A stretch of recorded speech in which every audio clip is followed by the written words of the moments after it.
of these systems. Yeah. You know, one of the things I've thought is no one sees the salmon.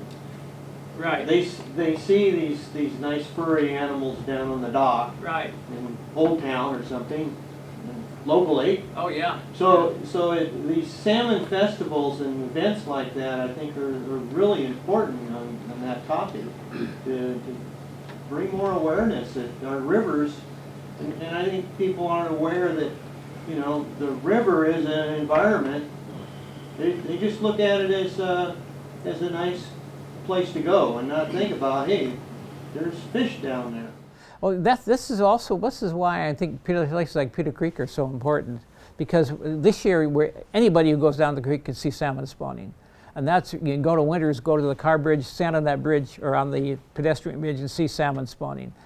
That's what gets people excited. And much as I hate to say it, these visitor centers we have at places like at Folsom, at the Nimbus Dam, are really important to that, even though they essentially promote hatchery fish, and I have a lot of problems with hatchery fish. The fact is, it gets people excited about salmon.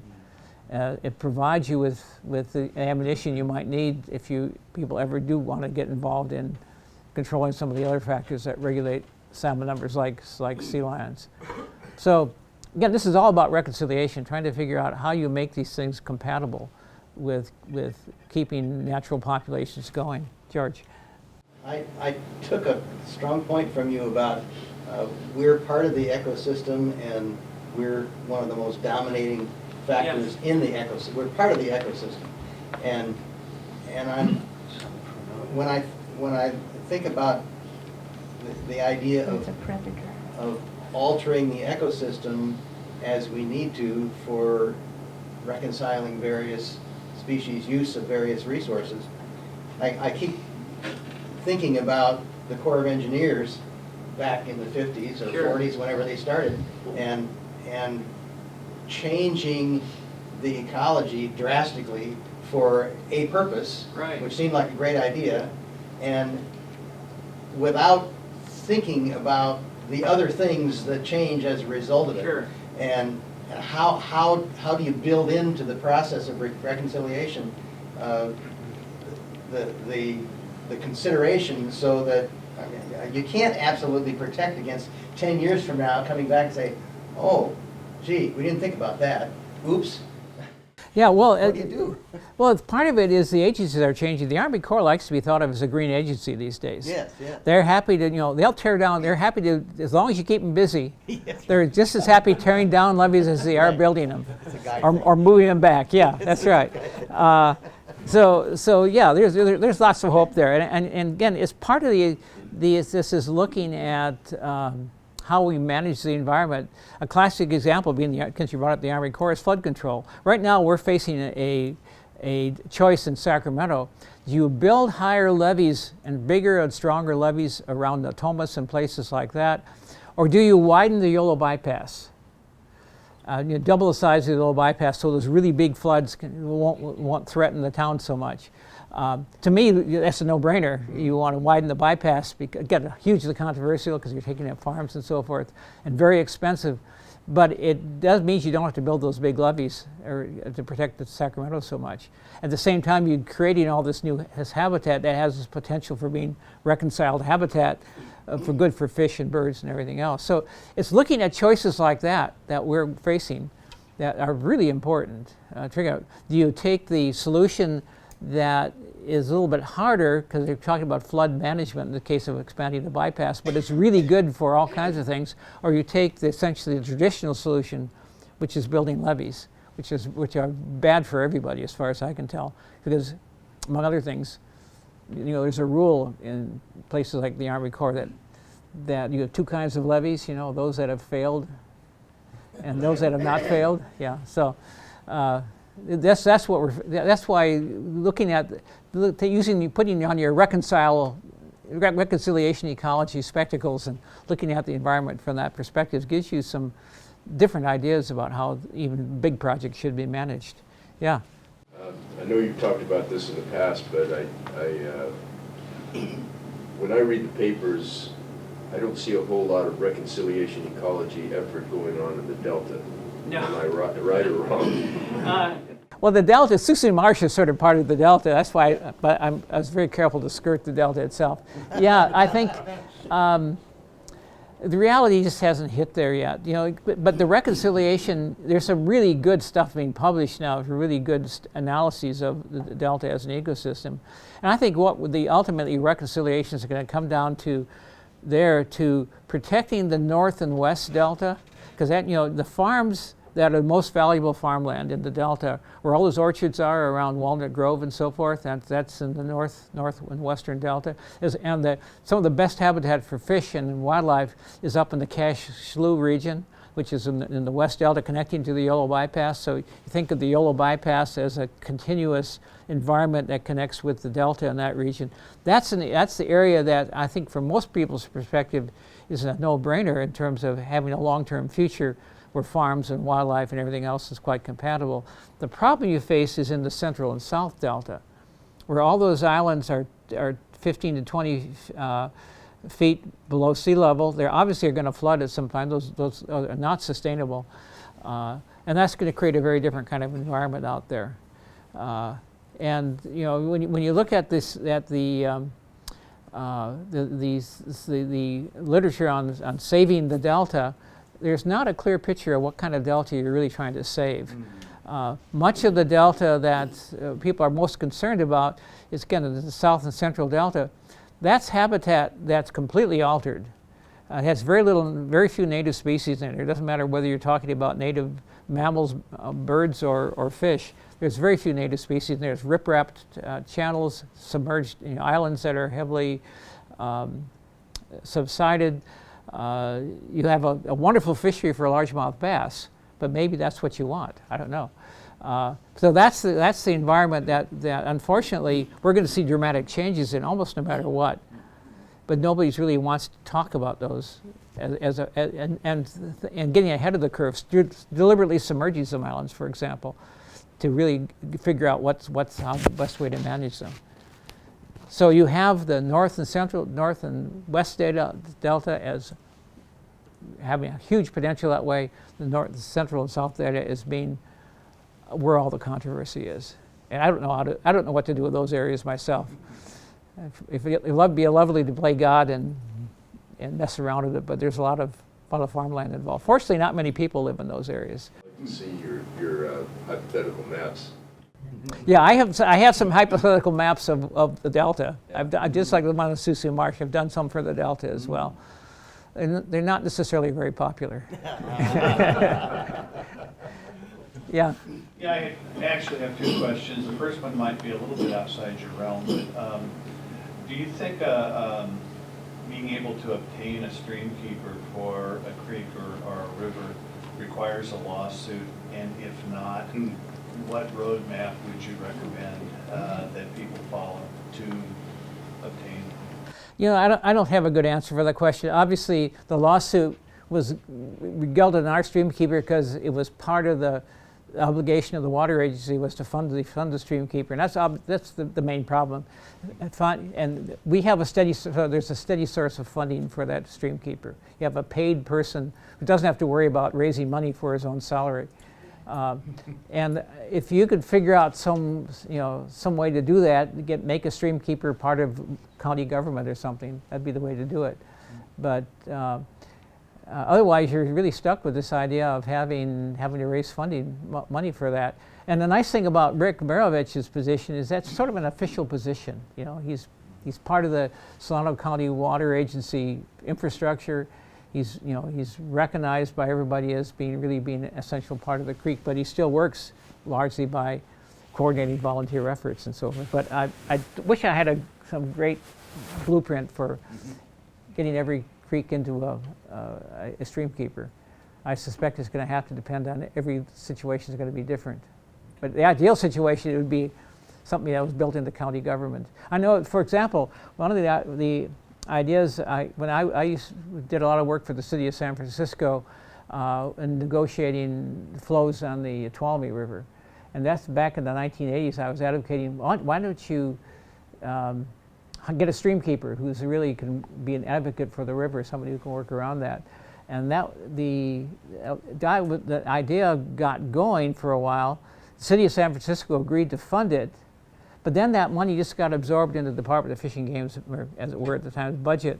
They hired one more biologist to work out there, but it was not the same as the stream keeper. And now that biologist only works part-time on the Tuolumne River. That's why you need somebody, you need a source of funding, and you need a way to keep that funding independent. And through a county position might be the best way to go. I tend to think so, but that's a hard sell. The counties don't have much money. You know, if any institute, part of government is broke, it's the counties. So you mentioned Pewter Creek as a model for potential work on other streams. If you had all your wishes come true, could you name some other streams where, you know, that same sort of thing could be done? I can get you started. Pewter Creek, you know, Pewter Creek itself could be improved a little bit because the Solano diversion dam could be modified, right? I'm thinking some other ones, Auburn Ravine, our favorite. Right. Cache Creek. Cache Creek for sure, yeah. Dry Creek. Which Dry Creek? Oh, yes, the Dry Creek in Placer County. Oh, yeah, Just right, south of right. here. Bear River. Bear River is really a hard one, but yeah. Yeah. Stony Creek, you know, up there, Blackfeet Reservoir. Yeah. Any others come to mind as kind of prime targets for? Well, I think it's places like the Tuolumne River, like San Joaquin obviously is going on. You know, there are a whole bunch of different streams like this. Again, I think of the Shasta River in the Klamath Basin and the Scott River. There's a lot of kind of work going on. We actually have a paper that Ted Grantham was a postdoc with me for a while, published on where we developed a database for all the dams in California, all 1,400 large dams, and then part of that database is showing where, merging that database with another one that's showing where the most endangered fish are. And that database identifies it start with about 200 dams that we think you could do something for endangered fish with, and narrowed it down again to about 20 or 30. So there's a database out there that can provide a list like that. Again, people know about it, no one seems to have used it very much. So, can I send you an email? Yeah, send me an email, and I can. What I'll wind up doing is sending an email to Ted. Ted will send you the database, and then you can, if you're good at manipulating databases, it's a good way to go. Yeah. I'm curious why consumers never comes up in all of these discussions. It seems like it. Yeah, why didn't you have it on your list? It seems like it sits there. Because I can't spell it. It sits there and just does its thing, and it's. I'm sorry. Which? Consumers. Oh, the Cosumnes. Oh, yeah. That's one of my favorite rivers, and I've done complete surveys of the fish in the entire system. For one thing, there's no big dams out of it except Sly Park, which is sort of off on a tributary. So it's hard to manipulate it in terms of the flows, but there's a lot that can be done in the lower reaches. Especially, I've been involved in the Cosumne River floodplain is one of the most studied floodplains we've done in the system. Yeah, the Cosumnes is a great place to work. It's just that it's a different kettle of fish because it's not a regulated river. And so you don't have a dam to manipulate the flows with. But it still needs some help, I would think. Oh yeah, and actually one of the major problems with the Cosumnes that we discovered was that it's totally dominated by red-eye bass. There are almost no native fish in the system anymore, except above some waterfalls that the bass can't get over. Actually, the red-eye bass, gets about this big. It was introduced into California in the 1950s. As called the brook trout of the bass world, and it behaves like a brook trout in terms of displacing native fish. But it's a gorgeous little bass, brightly colored, and when you snorkel in the Cosumnes, that's virtually all you see, except in the lower reaches where there's big runs. The lower Cosumnes is still important spawning for suckers and pike minnows and other fish that come up from the Sacramento River. But that's why the Cosumnes is such a knotty problem. It's no dams to mess around with. So it takes hundreds of local actions, and it's got I don't know what you do about a really nasty invasive species that makes it hard to manage for native fish. And then the headwaters, unfortunately, one in the North Fork of the Cosumnes, the headwaters are dominated by brown trout. In the Middle Fork, it's brook trout, non-native species. So there's, any rate, There's lots of issues there. It's a beautiful river system. So is this bass reason that there didn't seem to be a lot of salmon? Oh no, the salmon had much to do with the salmon. That's a place where there's a need for work, is to try to restore, get better flows down on the lower Cosumnes to get the salmon runs going again. They spawn in some years, but not others. One of the problems there is that there's what's called, the hydrologists call a cone of depression underneath the Cosumnes, where the towns and farms are pumping out all the water, so that all the groundwater flows down into that hole beneath the river rather than flowing in the river itself. So the flows of the lower river are much more truncated than they would be naturally. And that's what the salmon need. They need more water down the river, but there's no obvious source for it. Along those same lines, the state has now required that groundwater management districts be formed, covering all watersheds, and there's a process being formed. Yeah. And what's the issues related to stream water, surface water in that discussion? Is that organization or that process a place where reconciliation ecology can be applied or be part of the dialogue in putting those districts together and managing them as they go forward? Yeah, again, that's one of these things that's just emerging. I don't really have a good handle on that. But the groundwater, surface water interactions, like we mentioned for the Cosumnes, that's clearly an issue. But you've got 100 years of tradition that says groundwater is you only manage groundwater if it's you can demonstrate it's an underground river.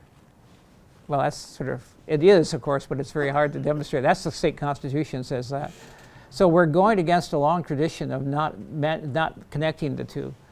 And even in places like, some of the places I'm working now around the Scott and Shasta rivers, even in places like that where you can clearly demonstrate the farmer who puts a well right next to the river is taking water out of the river. Yeah. But legally he's not. So you have, I think the groundwater issues are going to get better as people realize they need to manage it better, but we're a long ways from any kind of rational connection between groundwater and surface water as far as I can tell. See, there was a photo of Peter Creek there at one point, showed a couple of people in a little boat, and they were spraying something up onto the shore. But Ken, that I assume that's a slide I think I stole from Rich, but I think that's on Rondo control. Rondo control, Yeah.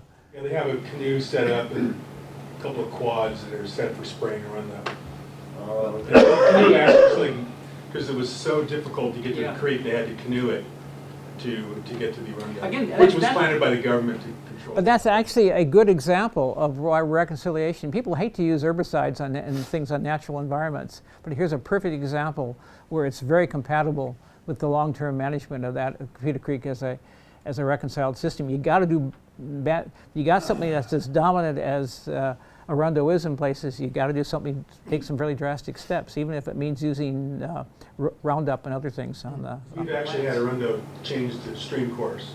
Yeah. To form such thick mats that, like that 106 moving the creek back over from Peter Creek. Yeah. So again, reconciliation does mean making some difficult decisions, ones that a lot of people don't like. Would you comment on the recent fish rescue that Fish and Wildlife did over in Cache Creek? They took the salmon from. Oh, that's still going on. It's still going on. Yeah. And the stress that would put on versus taking fish over a dam like Hemphill? Well, again, what's going on now is that there are a lot of fish which they're assuming are winter run and late fall run. That's part of the reason Peter Creek has salmon that have come up the Cache Slough and up into the tow drain rather than going up the Sacramento River. The Department of Fish and Wildlife is rescuing these fish and essentially trucking them over to the Sacramento River, a relatively short distance. They aren't marking these fish. We have no idea if they're going to what kind of survival rates they're going to have. I guess the assumption is it's better to do that than do nothing. So some of the short-term movements that have been done under other situations have not done what the fish have not done well where they've been marked. This there seemed to be a reasonably good chance that they will. Last year they died. I mean, they died in place, and so that's why they have to do more rescues this year, because there were winter run Chinook and fall run Chinook that were getting trapped and not making Okay, it. so they were mixed, because the papers Yeah. said they were just fall run. Yeah, you know, they don't know, at this stage they can't tell really what they have.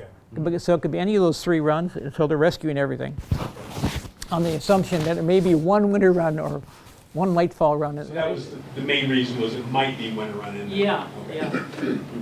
I'm not clear where that's at. It's in the yellow bypass. So if you, it's about the location is when you cross Highway 80. Actually, you cross highway. It's between Highway 80 and Highway 5. Basically, there's a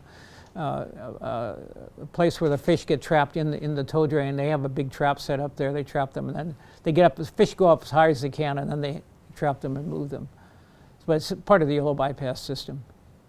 Again, very difficult and very expensive to do that. And in the long run, the solution to that problem is to develop a permanent connection between the tow drain and the Fremont Weir, which is at the upper end of the bypass.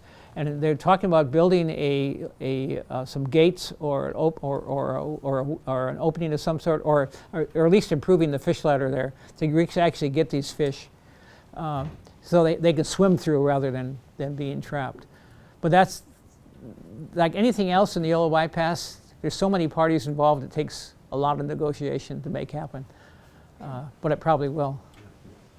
The ratio of fin-clipped fish that are coming up Hooter right now, are you anticipating that number to go down as these fish establish successful breeding? Oh, that's such a good question. I wish I could answer it optimistically, but in fact, as long as we have 99% of the fish being hatchery fish coming up Pewter Creek, they're going to remain fish with the hatchery genetics, even the naturally spawning ones. The reason that I'm asking this is that my impression with the state Fish and Wildlife is that most of these smaller streams become very important, or there's a big argument in that these fish are strays. My feeling is that's not important. And to Reconciliation Ecology, I'm sure that's not important either, but that seems to be an excuse for the department not to support or approve projects on some of these small streams. Yeah, well, of course, the total number of fish is small compared to the total number of salmon in the state, too. My own feeling is, one thing, I love having salmon coming up the creek so people can see them, even if they're mostly hatchery fish. If we really want to get away from the hatchery fish and develop a run of salmon in Pewter Creek or Auburn Ravine or any place else, what you have to do is have all hatchery fish marked, then have a weir at the lower end of the creek where you can take all these fish that are hatchery fish and move them someplace else or kill them, and then only the select few that still have their adipose fin up to spawn. Well, I know they do. I don't see that happening in the near future, but I know they do that with steelhead. Oh yeah. But why don't they do it with salmon? Why don't they fin-clip everything? That's an ongoing controversy. I've been pushing for marking all hatchery fish for years. It's partly expense. It's partly the department just doesn't see it's necessary to do it. You know, they're doing proportional marking right now. They mark 25% of the fish, and they say, well, that gives us a good enough idea what's going on. But it does keep you from doing extreme management like I'm talking about, you know, for Pewter Creek, where you toss all the hatchery fish to one side. But there's a cost involved, you know, a couple $1 million to probably mark those extra fish. Yeah. We've reached our time limit unless anybody else has any other questions. Jack Sanchez's philosophy that your meeting should be an hour. Good. I'm welcome, you know, anybody who wants to ask more questions. Thank you. Last thing I want to do, and I should have done it at the beginning, real quick, like starting here, name, you know, who you're affiliated with, and just go around the room real quick so we know who everybody is. Al Franklin, I'm not affiliated. I'm Bhakti Danning, and I'm just a citizen near Auburn Ravine.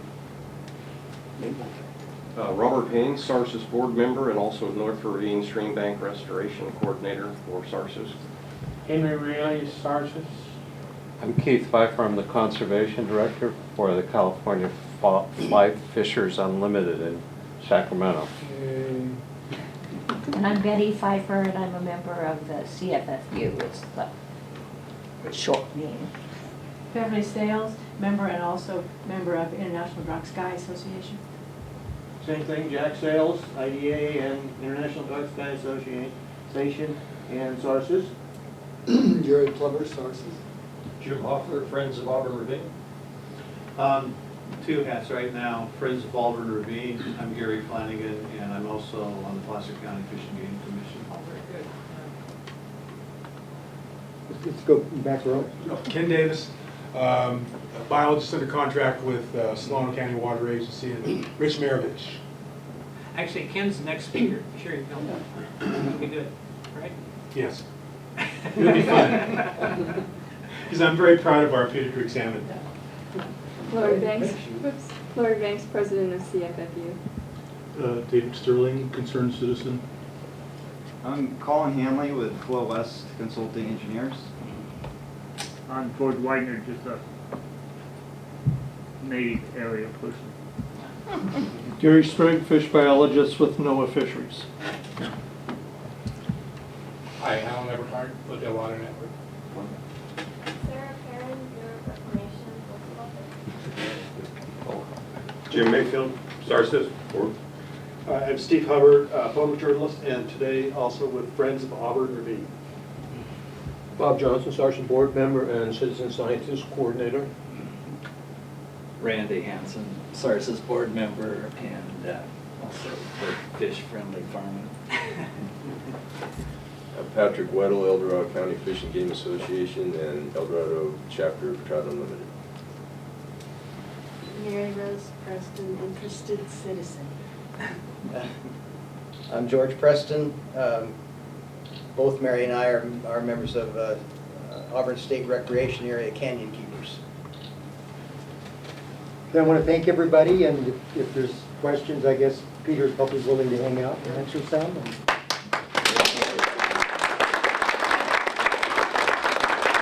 And once again, we got Ken Davis next month on the 25th, I think. Something like that.